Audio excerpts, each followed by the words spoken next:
Өглөө нөгөө 24 оныхоо тайм юмнуудыг гүйцэтгэлүүдийг ярих юм бол барилга үйлдвэрлэлийн салбар бол нийтдээ тодорхой хэмжээгээр нөгөө өсөлттэй дүр зураг ажиллагдсан. За тэгээд тэрэн дээрээ хаусны зах зээлүүдийг харах юм бол өмнөх ковидоос хойш ер нь бол нийтдээ сүүлийн 4 жилийн хугацаанд хаусны нийлэлт нэлээд өндөр байсан.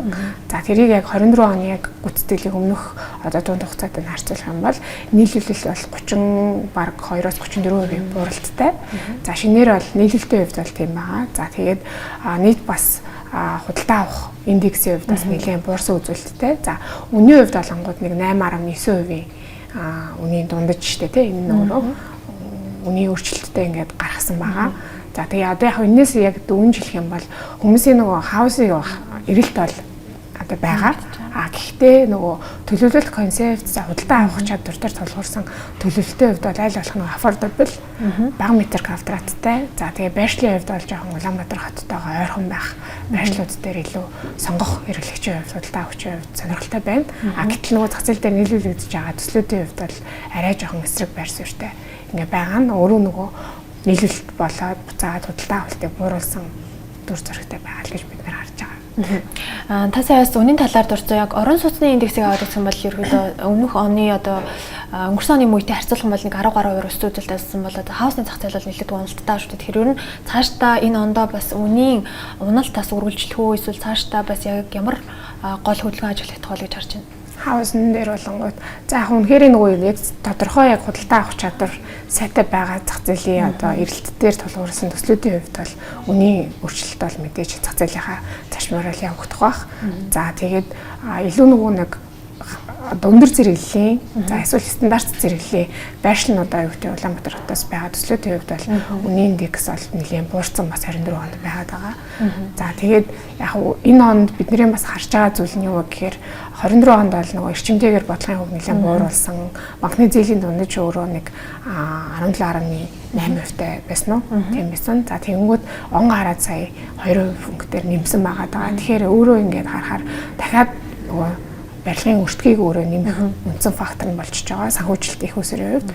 За тэгээд өөрөө буцаад нөгөө зах зээлийнхаа зарчмаар өртөө угаасаа нэмэгдэх учраас одоо нийлүүлэгдэж байгаа, борлуулагдж байгаа хаусны үн бол зах зээлийнхаа зарчмаар үнийн юм бол өөрчлөлт бол үүсэх нь гэж харж байна. За тэгвэл үнээс гаднаас нөгөө хөрөнгө оруулалт татах тал дээр асуудал үүсэж байгаа нь мэдээж хэрэг шинэ одоо барилгууд зарцах юм бас нөхцөлийг бол бүрдүүлж байгаа. Тэгэхээр энэ утгаараа гадаад болон дотоод зах зээл талаас ямар гол эрсдлүүд бас яг энэ зах зээлд тулгуурна гэж таны хувьд харж байгаа.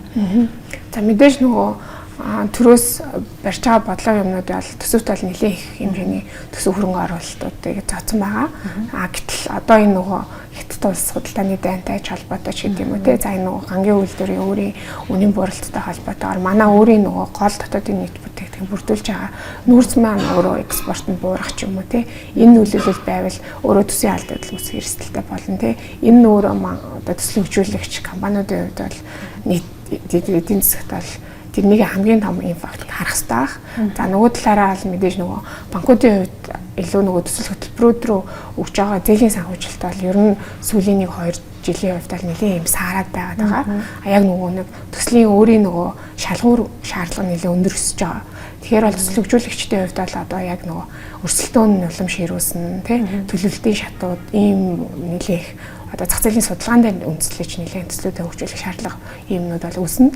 Тэгээд нөгөө талаараа яг бид нэр давуу тал гэж харж байгаа юу гэхээр ногоон зээл байгаа. За тэгээ улсаас бас нийт арилжааны банкн дээр байж байгаа миний зээлийн багцын 10 хүртэлх хувийг ногоон зээл байна гэдэг ингээд тавиад өгсөн учраас илүү бас нөгөө төсөл хөгжүүлэгч нар маань илүү ногоон зээл рүү төвлөрч төслүүдээ бас тэгж хөгжүүлвэл өөрийн нөгөө нэг бидний хувьд бол эрг үлээлтүүд бол байх болов гэж харж байгаа. Инвестор пропертигийн хувьд ч гэсэн яг ногоон хаусны бас төслүүдийг хэрэгжүүлэхээр бэлтгэж байгаа гэсэн яг энэ чиглэлээр бас ажлууд хэр хөвцтэй явж байгаа. За манай компанийн хувьд бол дунд хугацаанд амны орон сууцны төслийг хэрэгжүүлэхээр зорж ингээ хөгжүүлэлттэй ажил хийж байгаа. За энэ утгаараа бид хэд бас олон улсын эджийг хангах үйс ногоон амны орон сууцны төслийг хэрэгжүүлэхэд одоо яг нөгөө зураг төслийн үе шатны хөгжүүлэлтүүд хийж байна. Одоо одоохондоо бид нэр хараахан нөгөө ногоон гэдэг батламжаа бол аваагүй. За аавна гэсэн юм зорилго юутай зураг төслийнхаа шатнд ингээ явж байна. За энэ өөрөө манай төслийн хувьд нийтдээ бидний одоогийн төлөвлөж байгаагаар 3-4 жилийн хугацаанд хэрэгцүүлж тэгээ 3 үе шаттайгаар явах ийм төслүүд байгаа. Ногоон чиглэл рүүгээ ч гэдэм үү эсвэл одоо доктортой хөгжил рүүгээ чиглэсэн төслүүдээс харьцангуй манай улсад бол шинэ гэж бол хэлж болно. Яг энэ төслийг хэрэгжүүлэх явцдаас ямар гол сорилтууд тулгарч болцсохгүй гэж та бүхний хувьд харж байгаа. За хамгийн гол үзүүлэлт бол мэдээж нөгөө зах зээлийн боломж худалдаа авах чадвар бол хамгийн дөрөнд байна. Нөгөө талаас төсөл талаас харах юм бол өртөг нийлээ их нэмэгдэн. Тэгээ ногоон гэдэг шаардлага өөрөө олон улсын их уу за сүүлд манайхаас Монгол улсын хувьд нөгөө best gear гэдэг үнэлгээний аргачлалыг бас баталсан явж байгаа. Тэгэхээр тэр бас албан ёсоор бас батламжилт байгаагүй. Тэгэхээр бидний хувьд бол одоо олон улсын ээжийг хангах нь өөрөө хамгийн том сорилт. За энэ нь өөрөө буцаагаад төслийн төлөвлөлтүүд за тэгээд өртөг дээр нийлээ их нөлөөлөх үе юм болж байна. За тэгээд мэдээж тэр арга аргачлалыг бид нэр үе шаттайгаар нөгөө экспертиз аудит оруулна гэхээр бас туршлага бас нэлээ их тэрийгээ бас хамгаална гэдэг нь өөрөө бас санхүүжүүлэгч байгууллагын шаардлагын хангах бас нэлээд том сорилт. Тэрийгээ тэгээд буцаагаад нөгөө төслийн үе шатанд бид нэр хангах нь өөрөө буцаагаад нөгөө урт хугацаанд ашиглалтанд орсон ч гэсэндээ нөгөө хамгаалах шаардлагаас тавигддаг. За тэр нь бол бас нэлээ их ийм одоо манай төслийн нэгжийн хувьд ч тэр ажил хүчний хувьд ч нэлээ юм одоо сорилттой юм байгаад байгаа. Гэхдээ ямар ч байсан ногоон гэдэг ээжийг хангахын төлөө ямар ч байсан зориод ажиллаж байгаа. За ногоон төслөөс гадна та бүхний хувьд бас өнгөрсөн онд өмчлөө төрөөслөх үйлчлэгийг бол нэвтрүүлэх юм ажил дээр бол ажилласан. Тэгэхээр яг энэ ажлын бас явц юм мөн энэ ондоо багтаад ямар бас гол том төслүүд дээр ажиллахаар хүлээгдэж байгаа юм. За манай компанийн хувьд бол өмчлөө төрөөслүүлэх бүтээгдэхүүн үйлчлэгийг болонгод офис болон орон сууцны төслүүд дээр анх зах зээл дээр нэвтрүүлж исэн. За 24 оны байдлаар бол нэлийн тодорхой хэмжээний бас гүйцэтгэлтэй үр дүнтэй ингээ байгаа. За энийг бас түрүүний хэлсэн төслүүд дээр ч гэсэндээ цаашдаа хэрэгжүүлээд явахыг зорж байгаа. За яг нөгөө талаасаа бид нөгөө зөвхөн компани гэхгүйгээр нэлийн зах зээлийн эрэлтийг ингээ харахаар офисын зах зээлийн одоо нөгөө зэрэглэл гэх юм уу? Зэрэглэлийн офисын эрэлт байгаа. За буцаагаад нөгөө бизнесийн байгууллагын ажил хүчний нийлүүлэлт маань нэг жилд 7%-аар нэмэгдээд байгаа.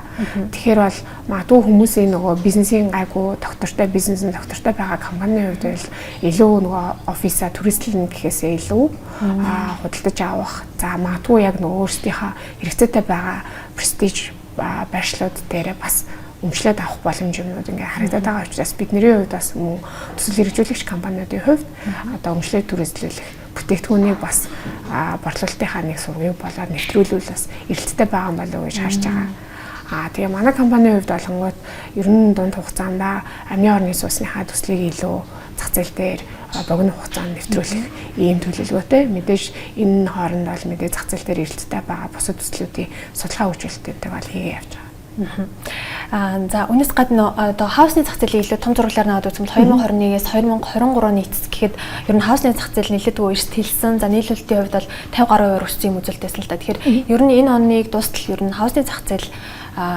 эрэлт нийлүүлэлт бас хэр тэнцвэртэй байхаар байна. Мөн цаашдаа тэлэх боломжийг бас ямар харж байгаа. За эрэлтийн хувийг бол бид нэр жилийн онд шинэ 15% бол байна гэж хараад байгаа. Нийлүүлэлтийн хувьд бол нөгөө түрүүний хэлсэн факторууд бол байгаа. Нэг бол нөгөө яг худалдаа авах сегментээс хамаараас өндөр зэрэглэлтэр бол нийлүүлэлт нь аяга өндөр байгаад байгаа. Одоо ч нөгөө төслүүдийн хувьд зарагдаагүй борлуулаагүй ингээ бүрэн зарим нэг төслүүдийн хувьд ашиглалтанд ороогүй байгаа учраас бидний хувьд бол нийлүүлэлттэй гэж огцон өснө гэж бол харахгүй байгаа. Тэгээд мэдээж нөгөө худалдаа авах чадвар хэрэглэгчийн хувьд бол эрэлт нь бол байна. Тэгэхээр яг бодит хэрэглэгчийн хүсэж байгаа эрэлтээр толгуурсан хаус төслүүдийг л илүү нийлүүлэх нь илүү зохистой юм болов. Тэгээ affordable байх 250 м2-аас ер нь доошоо. За тэгээд мэдээж нөгөө нийт хүн амын худалдаа авах чадвар дээр толгуурсан м2-ийн үнэтэй байх үз. Байвал бидний хувьд бол нөгөө урт хугацаанд жилийн нийцээрээ бол нэлээд эерэг үзүүлэлтүүд бол гарах болов гэдэг хүлээлттэй байна.